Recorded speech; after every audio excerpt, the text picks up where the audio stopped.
Gũtuĩka mĩrũrũngano ĩrĩa ĩkoretwo kuo bũrũri-inĩ no ĩthiĩte na mbere thengia wa gũteanĩrio kwa mendekithia ma watho wa kĩgĩna wa 2024 nĩ ũndũ ũmenereirio na njĩra nene nĩ atongoria amwe kuma gĩtarũ kĩa Rift Valley. Wale ambao hawakutakia rais mema wamejificha nyuma ya watoto wetu kujifanya ati wana support maandamano.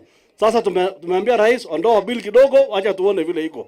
Atongoria aya nĩ magathĩrĩirie ikinya rĩa andũ ethĩ a rika rĩa Gen Z gũkorwo makĩrũrũngana makiuga nĩ ũndũ ũronania marĩ na bata na bũrũri wao. When I see young people coming out to be involved and to be part and parcel of the governance and the leadership of the land, that is the only way we can build a very solid present and future. Very solid present and future by involving the young people into the governance of the leadership of the land.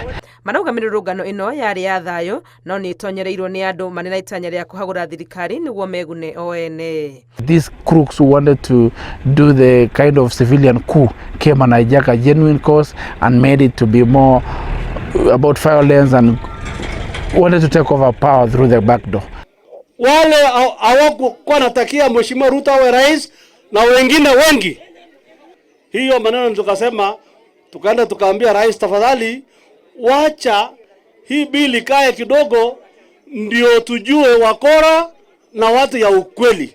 Mehetete na kuga matigwĩtĩkĩra thirikari yagagio na gũthararia wendi wa Kenya mamilioni arĩa mamĩthurire na mwĩhoko wa kũrũgamia bũrũri. Kenya Kwanza government and William Ruto is a legitimately elected, democratically elected president who is in office legitimately. So any idea, any plans to try and subvert the will of people, which was done in 2022 August, is unconstitutional, it is criminal, and it should be dealt. Kuna watu hawatakii serikali mema.